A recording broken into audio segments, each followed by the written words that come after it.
Yıldız ayım, törenin izindəkilərin arasına xoş gəlmişsiniz. Əminəm ki, çox gözəl bir söyləşimiz alınacaq. Rahmat çakırganыңızдарга.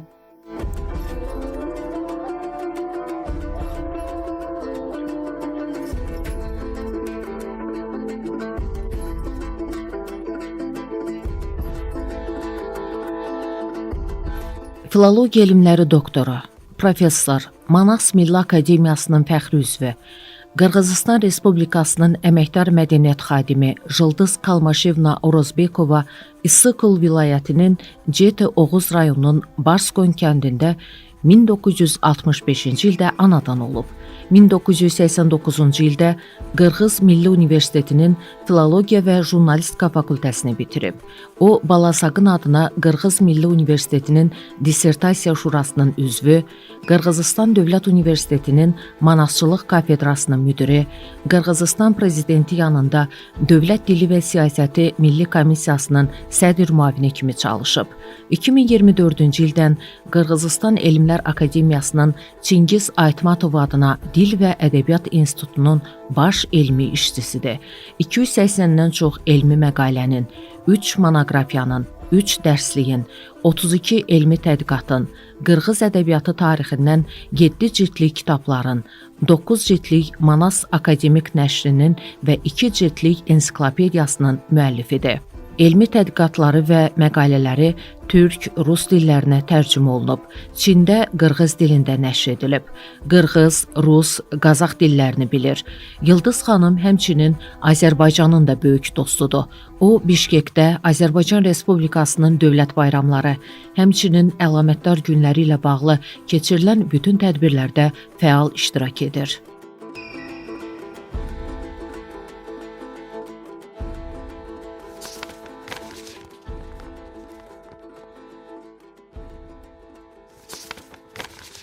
Yıldız xanım, siz hansı boydansınız, hansı soydansınız? Lütfen özünüzü bizim izləyicilərimizə tanıdın. Я из Кыргызстана. Mən Qırğızistandanam. Bizdə Buqu kimi böyük tayfalar var. Mən Buqu tayfasındanam. Buqular əsasən İssıqul çökəkliyində, İssıqul gölü ətrafında yaşayırlar. Mənim də köküm oradandır. Mən orada anadan olmuşam. Я оттуда, я там родилась. Tanınmış Manas araşdırmacısısınız və Manasla bağlı çoxlu çalışmalarınız var və sadəcə Qırğızistanda yox və bütün Türk dünyası sizi tanıyır. Bilmək istəyirdim ki, Manas böyük bir əfsanəvi Qırğız xalqının Türk dünyasına verdiyi ən böyük armağanıdır, ən böyük hədiyyəsidir. Bax, burada digər Türk dastanlarında hansı bənzərliklər var Manasda olan, hansı özəlliklər, oxşarlıqlar və ortaq dəyərlər var? Sualınıza görə təşəkkür edirəm. Bilirsiniz, mən Manasla artıq 38 ildən çox, təxminən 40 ildir məşğulam. Bu unikal bir əsərdir. Manas dastanının çox güclü bir birləşdirici qüvvəsi var. Bu, mənəvi planda böyük birləşdirici qüvvədir. Hər türk dilli xalqın Koroğlu, Dədə Qorqud, Alpamış, Ural Batır, Maday Qara, Canqar, Nurgün Batır və ya Qazaxların digər Kolbandı Batır dastanları kimi öz böyük epik əsərləri var. Manas isə epik janrda ən böyük əsərlərdən biridir. Nəsildən nəsilə şifahi şəkildə ötürülmüşdür. Təbii ki, bu əsər nəhəng həcmi hesabına vacib etno-mədəni və etno-tarixi məsələləri qaldırır, eyni zamanda genetik kod məsələsinə toxunur və bu böyük permətində bunları izah edir. Manas dastanı çox variantlı bir əsərdir. Qırğızistan Milli Elmlər Akademiyasının Əlyazmalar Fondunda hazırda Manas dastanının 78-dən çox tam və natamam variantı saxlanılır. Nəsillər boyunca dastançılar onu şifahi şəkildə nəql edərək qoruyub saxlamışlar. Biz bugünə qədər Manas eposunu şifahi şəkildə yaşadan yeganə xalqıq. Mən də elə indicə qeyd etdim ki, bu dastan bir bütövlük təşkil edir. Bu xalqın keçmişi haqqında fenomenal yaddaşıdır. Keçmişdə bu dastanların əsası qoyulduğu qədim zamanlarda biz bir-birimizdən ayrı deyildik. O zaman sən Qazaxsan, sən Özbəksən, sən Türksən və s. kimi fərqləndirmələr yox idi. O dövrdə belə bölünmə mövcud değildi. Biz sonradan bölündük. Bizim epik əsərlərimizin birləşdirici qüvvəsi yalnız Qırğız xalqının tarixini izah etmir. O dövrdə Qırğız xalqı vahid bir sosial quruluş idi və ətrafında çoxsaylı etnik qruplar birləşmişdi. Onlar vahid bir cəmiyyət təşkil edirdilər. Bu birlik onların sağ qalmasına kömək edirdi. Biz birlikdə sağ qalmağı bacardıq və məhz bu bölünməzlik anlayışı bizi bugünə qədər yaşatdı. Выжить до сегодняшнего дня. Bugün biz bilirik ki, Manas yeganə dastandır ki, bugün də yazılır və dastan bitməyib. Və bildiyim qədərilə belə bir dastan yer üzündə ikincisi yoxdur. Mənə çox maraqlıdır, necə bu dastan belə canlıdır və hər gün bu dastan üstünə yeni əlavələr edilir, yenilənir, çağdaş bir dastandır. Hər gün ora nəsə yeni sözlər, yeni düşüncələr, Manas yaşamağa davam edir, canlıdır Manas. Bu necə baş verir? Отдельная наука у нас. Bizdə dastançılıq sənətinə həsr olunmuş ayrıca bir elm sahəsi mövcuddur. Dastançılıq sənəti 19 və 20-ci əsrlərdə də fenomen kimi qəbul edilirdi. Dastançı təsadüfi bir insan deyil. O, yarım milyondan çox poetik misranı əzbər bilib yadda saxlaya və istənilən an danışa bilən bir şəxsdir. O, hətta yuxuda olsa belə, oyandırdıqda dastanı danışmağa başlayır. Bu sadəcə bir istedad deyil. Bu bir ilahi vergidir. Başa düşürsünüz? Bu cür qabiliyyətlər yalnız Qırğız dastançılarında deyil, Qazax dastançılarında da mövcuddur. Epik əsərləri nəql edən insanlar seçilmiş şəxslərdir. Onlar elə keyfiyyətlərə malikdirlər ki, biz sadə insanlar bunlara sahib deyilik. Onlarda möhtəşəm bir yaddaş var. Onlar dastan danışarkən sanki başqa bir reallıqda olurlar. Görmə yaddaşı ilə hadisələri canlandırırlar. Hekayə onların ruhundan keçir. Sanki o dövrü yaşayırlar. Onlar öz qəhrəmanlarının içindədirlər. Bizim görə bilmədiyimiz zamanları yaşayırlar. Bu fövqəltəbii bir qabiliyyətdir. Dastançılıq sənətinin transcendent xüsusiyyətidir. Biz çox vaxt dastançılara adi bir hekayəçi kimi baxırıq. O sadəcə manası danışan bir insandır deyə düşünürük. Amma əslində onlar tamam başqa insanlardır. Mənə xoşbəxtlik nəsib oldu ki, sonuncu böyük dastançılardan biri olan Şabay Azizovun ifasını lentə alım. Mən onun trilogiyasını ancaq 6 ay ərzində lentə köçürə bildim. Onun dastanını maqnitofon lentinə tam köçürmək çətin idi. O yorulmurdu. Hər gün fasiləsiz yazırdım. O zaman mən dastançının kim olduğunu, onun hansı xüsusiyyətlərə malik olduğunu dərinliklərinə qədər anladım. Çünki 6 ay onun evində yaşadım. Mən başa düşdüm ki, o sadəcə adi bir insan deyil. Dastançılar Tanrı tərəfindən seçilmiş insanlardır deyə bilərəm.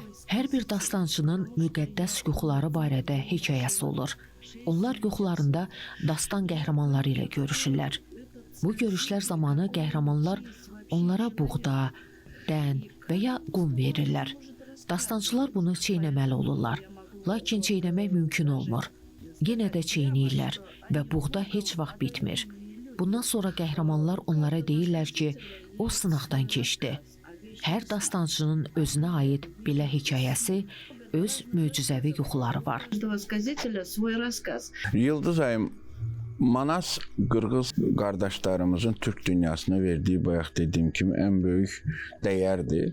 Və biz öyrənmək istəyirik ki, Manas institutunu, Manasın özü anlayışını biz digər Türk uluslarında da, ellərində də, dövlətlərində də qura bilərikmi? Yəni, məsəl üçün, bir Azərbaycan türkü Manas öyrənə bilərmi? Manas yaradıcılığından ya da ki, bir Qazax, Özbək ya digər Türk boylarından kimsə Manasçı ola bilərmi? Yoxsa ancaq gərək Qırğız burada yetişəsən? Yəni, bu soydan gələn bir şeydirmi? Я вам скажу один факт. Вот на площади. Sizə bir fakt deyim. Təxminən 3 il əvvəl Meydanda dastançı Sıdıqov Düylət çıxış etdi. O, fasiləsiz olaraq 13 saat yarım Manas dastanını nəql etdi. Bu hadisə noyabr ayında baş verdi. Onun çıxışından sonra psixiatrlar, terapevtlər və bu sahə ilə məşğul olan mütəxəssislər onu müayinə etdilər. Dastanı 13 saat 40 dəqiqəyə tamamladı. Ancaq heç yorulmadı, fasilə vermədi. Maraqlısı isə o idi ki, onun gözləri parlayırdı və yorğunluq əlamətləri görünmürdü. Sanki insan ruhundan daha üstün bir güc onun içində idi. O qədər ruh yüksəkliyi ilə danışırdı ki, davam etməsinə belə imkan vermək olardı. Bu, həkimlər üçün anlaşılmaz bir hal idi. Onlar deyirdilər, biz başa düşə bilmirik. O, bu qədər danışıqdan sonra yorğun olmalıydı. Amma əksinə, o daha enerjili görünür. Bu, inanılmaz bir hadisə idi. Düşünürəm ki, elm də bu fenomeni araşdırmalıdır. Məncə, bu, insan təbiətinin möcüzələrindən biridir. Bu, gələcəkdə elmin araşdıracağı bir mövzudur. Digər bir mövzuya keçsək, bizim xalqımız çox millətli və türk dillidir. Biz hazırda Manas dastanı ilə maraqlanırıq. Bugün rəqəmsallaşma dövrüdür.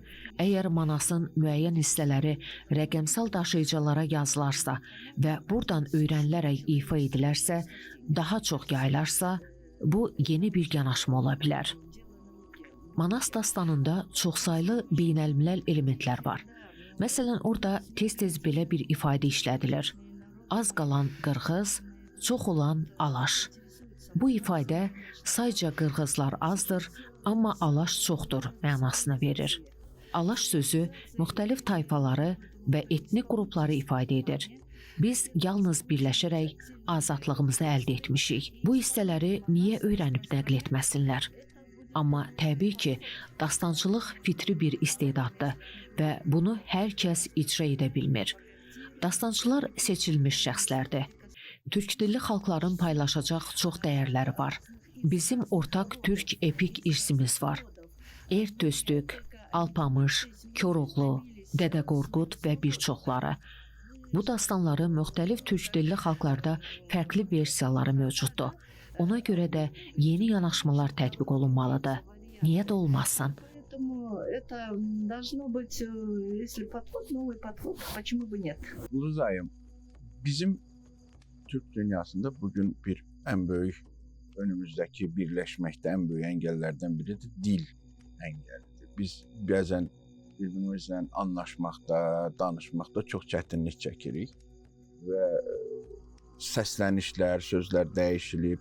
Sizcə ortaq türkçəni necə yaratmalıyıq? Hər birimizin anlayacağı bir dili necə yaratmalıyıq ki, biz artıq aramızdakı bax bu uçurumları yavaş-yavaş dolduraq, aramızdakı bu boşluqları yavaş-yavaş dolduraq və əskisi kimi bir ulusa, bir buduna, bir böyük, necə deyirlər, ulusa çevrilək, elə çevrilək. Təşəkkür edirəm. Mən indi öz təcrübəmə əsaslanaraq danışacağam. Əgər sizinlə qırğız dilində ünsiyyət qursam, siz də Azərbaycan dilində danışsaz, mən sizin sözlərinizin ən azı 30%-ni anlayıram. Bəlkə də sözün özünü bilməsəm də, mənşəyini anladığımdan nə demək istədiyinizi başa düşərəm. Eyni şey mən Anadolu türkləri ilə ünsiyyətdə olanda da baş verir. Mən qazaxları, özbəkləri, türkmənləri rahat başa düşürəm. Bizim əsas dastanlarımız və Manas da elə bir dövrün mirasıdır ki, o zaman biz hələ parçalanmamışdıq. Hər kəs öz yoluna getməmişdi. Biz birlikdə idik və bir-birimizi tərcüməcisiz anlayırdıq. Bunun sübutu qədim bitiklərimizdir. Daş üzərində yazılmış Orxon Yenisey yazılarıdır. Bütün türklər bu yazıları anlayır. Çünki bütün sözlərimiz eyni kökdən gəlir. Məsələn, var, ket, kəl, ol, çıx və s. Bunlar dəyişmir. Sadəcə sonluqlar, şəkilçilər və əlavələr dəyişir. Biz çox uzun müddət ayrı yaşamışıq və bu müddət ərzində çox şey itirmişik. 70 il ərzində Türkiyə ilə demək olar ki, ünsiyyətimiz yox idi. Halbuki orada çox böyük türk dilli xalq yaşayır. Biz Sovet İttifaqının ideoloji sistemində böyüdüyümüz üçün bəzi dəyərlərdən qəsdən uzaqlaşdırılmışdıq. Türk xalqlarının ortaq dəyərləri ideoloji səbəblərlə qapalı, qadağalı mövzulardan sayılırdı. Bu səbəbdən biz hətta öz dilimizi də unutmağa başlamışdıq. Bugün mən qırğız dilində danışanda rus sözlərindən istifadə edirəm və bu artıq məni təəccübləndirmir. Biz dilimizi o qədər dəyişdirmişik ki, onun mahiyyətini, kökünü itirmək həddinə gəlmişik. Bu təkcə qırğızların deyil, keçmiş SSR-də yaşayan bütün türk dilli xalqların yaşadığı bir prosesdir. İndi isə fakt budur. Biz təxminən 100 il əvvəl Kiril əlifbasına keçdik.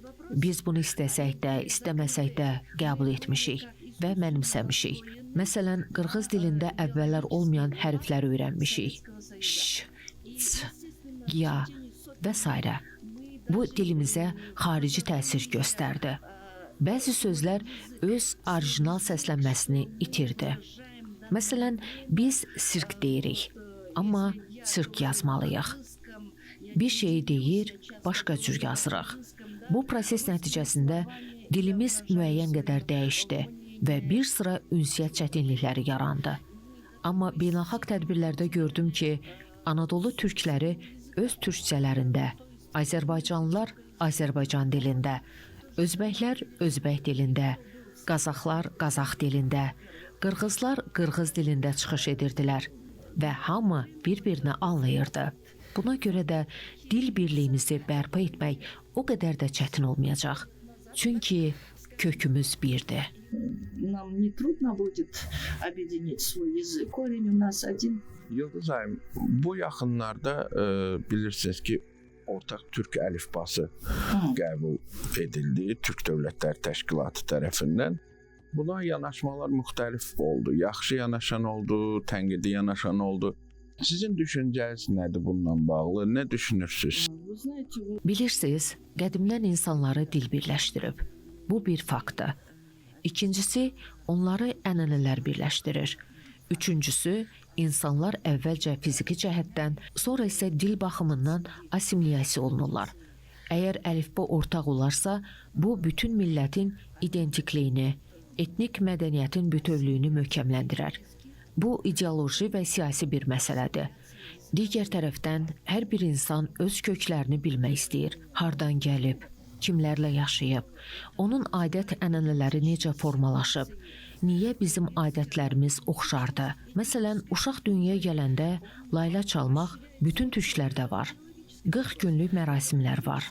Yas mərasimləri oxşardı. Toy adətləri demək olar ki, eynidir. Bütün bunlar bizim eyni kökdən gəldiyimizi göstərir. Bu, zaman-zaman özünü açıq şəkildə biruzə verir.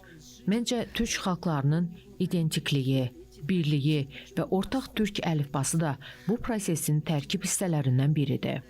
Ancaq bütün türk dilli xalqlar üçün vahid əlifbanı qəbul etmək çətindir. Çünki hər xalqın öz dili və ona xas xüsusiyyətlər var. Hər xalq öz fikirlərini və mədəniyyətini fərqli şəkildə ifadə edir. Buna görə də türk dilli xalqlar vahid türk əlifbası yaradarkən hər biri öz əlifbasından elementlər təklif edib. Beləliklə ortaq bir sistem formalaşıb. Əgər biz bu ortaq türk əlifbasına keçsək, latın qrafikası ilə yazacağıq. Bu məsələ 1928-ci ildə gündəmə gəlmişdi və 1937-ci ilə qədər təxminən 10 il ərzində türk dilli xalqlar latın qrafikasında yazırdı. Latın əlifbası yalnız türk dilli xalqları birləşdirmir. O, bütün dünyaya açılan bir qapıdır. Məsələn, ingilis dilində, digər Avropa dillərində də latın əlifbası ilə yazılır. Bu, qrammatikanı anlamağı, vizual yaddaşı və qlobal ünsiyyəti asanlaşdırır. Ona görə də latın qrafikası təkcə türk dilli xalqlar içində deyil, daha geniş bir ünsiyyət və anlaşma mühiti yaradır. не только объединяет тюркоязычных народов, он расширяет круг, я думаю. Çox maraqlı fikirləriniz var. Mən çox öyrənmək istirdim ki, Yıldız Ayım, törə qavramı qədim türklərdən, türk kimliyində həmişə olub, olacaq. Amma bu o və ya bu şəkildə unudulub. bizim yolumuzu göstərən o düzən, düşüncə düzəni ilə bağlı. Mən bilmək istəyirəm, sizcə gələnəklərimizin, ənənələrimizin, törəmizin bizim Türk dünyasının gələcəyində nə qədər önəmi, nə qədər yeri var? Почти все традиции, которые исходят Manasda haqqında danışılan demək olar ki, bütün ənənələr elə Manas dövründən etibarən formalaşıb. Manasın dövründə adət-ənənələrimiz necə yaranıbsa, olduğu kimi o dövrdən bizə miras qalıb. Doğum, yas mərasimləri və digər adətlərimiz Manasda öz əksini tapıb və biz bu yolu davam etdirmişik. Lakin son dövrlərdə, xüsusilə Sovet İttifaqı illərində bəzi adətlərimizə qadağalar qoyulmuşdu. Məsələn, partiyanın göstərişi ilə vəfat edən insanın yas mərasimində ağlamaq qadağan edilmişdi. Ənənəvi ideoloji və etnik mədəniyyətlər inkişaf etmirdi. Milli geyimlər, qədim adət-ənənələr və rituallar unudulmağa başladı. Məsələn, tüstü ilə müəyyən rituallar icra etmək qadağan olunmuşdu. Hər dövrün öz təsirləri olur. İndiki dövrdə də mədəniyyətimizə müxtəlif təsirlər var. Həm daxildən, həm də xaricdən. Məsələn, qırğızlar vəfat edən insanın yas mərasimini 3 gün keçirərdilər. Bu yalnız səssiz bir matəm deyildi. Musiqi və xüsusi sözlərlə müşayiət olunurdu. Onlar yas mərasimində rəhmətə gedən insanın haqqında oxuyar, onun keçmişini nəql edərdilər. Bu ənənə bəzi kənd yerlərində qorunub saxlansa da, şəhərlərdə artıq demək olar ki, unudulub. Belə vacib adət-ənənələr unudulmamalıdır. Çünki onlar bizim tariximizi xatırladır. Tarixi unutmaqsa bizə yaraşmaz. Bugün bizim mədəniyyətimiz çox müxtəlif amillərin təsiri altındadır. Ənənələrimiz, dövlət quruluşumuz təsir edir. Xarici və daxili maraqların təsirləri var. Qloballaşma və rəqəmsallaşma təsir edir. Zaman təsir edir. İnsanların düşüncə tərzi artıq əvvəlki kimi deyil. 50-60 il əvvəl bizim atalarımız fərqli düşünürdü. Son 30 ildə yeni nəsil böyüyüb və artıq dövləti idarə edir. Onların dünya görüşü və düşüncə tərzi tamamilə başqadır. Buna görə keçmiş adət-ənənələri qoruyub saxlamaq çox çətindir. Amma biz daim köklərimizə qayıdırıq və tariximizi itirməyə, unutmağa haqqımız yoxdur. истории, как мы всегда возвращаемся к истокам, и поэтому до конца нельзя терять. Türk dünyasında bir oyanış görürük. Artıq son vaxtlar Türk Dövlətləri Təşkilatı da xeyli çalışmağa başlayıb, tez-tez görüşürlər dövlət başçılarımız və çoxlu müxtəlif qurumlar arasında işbirliyi anlaşmaları çoxalır və biz burada həm də görürük ki, gənclər çox həvəslidir Türk birliyinə. Məsəl üçün paylaşımlarında, bunun sosial şəbəkələrdə paylaşımlarında görürük. Müxtəlif videolar çəkirlər, gələneksel paltarlarda insanların arasında gəzirlər küçələrdə, bayraqlarla müxtəlif videolar düzəldirlər. Siz Türk dünyasının gəncliyini ümidlisinizmi? Necə düşünürsünüz? Onlar bu birliyi istəyirlərmi? Və necə etmək lazımdır ki, bax bu müasir texnikanı, müasir imkanları istifadə edib bu birliyi daha da gücləndirək? Bir dəfə İstanbul hava limanında bir gənclə rastlaşdım. Yəqin ki, tələbə idi. İngilis dilində danışırdı. Məlum oldu ki, o Amerikada doğulub, amma qırğız əsillidir. Qırğız olduğu sanki simasına yazılmışdı. O qırğız idi və bunu da bilirdi. Yanında Afrika əsilli biri ilə söhbət edirdi. Onlar yanaşı oturmuşdular və Afrikalı soruşdu: "Sən soyun, əslin baxımdan kimsən?" Qırğız gənc cavab verdi: "Mən qırğızam, amma Amerikada yaşayıram. Orada doğulmuşam." Afrikalı qırğızların kim olduğunu soruşdu. "Kimdir bu qırğızlar?" Qırğız gənc isə belə cavab verdi: "Bu Manasdır. Bu söz mənə tanışdı, bilirəm. Bizim Afrikada da Manas var. Amerikada da Manas var." Afrikalı cavab verdi: "Görürsünüzmü? İnsan öz dilini bilməsə belə bu barədə düşünür. Biz deyə bilmərik ki, o bu barədə düşünmür. O həmişə bunu fikirləşəcək. Buna görə də indiki gənclər üçün vəziyyət asan deyil. Çünki hər tərəfdən müxtəlif və güclü təsirlər mövcuddur. Amma onlar heç vaxt öz həyat tərzlərini, adət-ənənələrini, törələrini unutmayacaqlar. Onlar bu yolu davam etdirəcəklər. Lakin onlar bu dalğaya tab gətirməlidirlər. Onu aşmalıdırlar və onlar birləşəcəklər. Məncə buna pis yanaşmırlar. Dövlət başçılarımız da bu məsələyə təsadüfən razılıq vermirlər. Onlar müəyyən razılaşmalar əldə edirlər. Mən düşünürəm ki, gənclər də bunu anlayacaq və dəstəkləyəcəklər. Axı insan ümumiyyətlə həyatda nə haqqında danışır? O öz mənşəyindən, hansı xalqa mənsub olduğundan danışır. O deyəcək: "Mən Dədə Qorqudun davamçısıyam. Elə bir xalqam ki, bu xalq dünyaya musiqi, insan ruhuna xitab edən bir melodiya bəxş edib." O deyəcək: "Mən Nurgönün nəvəsiyəm. O bizə işıq, ədalət və həyat verib." Bizim gələcək nəsillərimiz də deyəcəklər: "Mən Manas kainatının getirməsiyəm." O işğalçı değildi. Azadlıq uğrunda mübarizə aparırdı. O, Qırğız xalqının birliyi və azadlığı üçün döyüşürdü. Bax, bu yüksək vətənpərvər ifadələr gənclərin yaddaşında qalacaq. Əgər dövlət başçılarımız belə addımlar atırlarsa, demək onlar doğru yolu bilirlər və biz də bu yoldan dönməməliyik. İrəli addımlamalıyıq. Mən bizim bu gələcəyimizi görürəm. Başqaları istəsə də, istəməsə də, biz öz tariximizi və mədəniyyətimizi qorumalıyıq. Bunun üçün etnomədəniyyətimizi inkişaf etdirməliyik.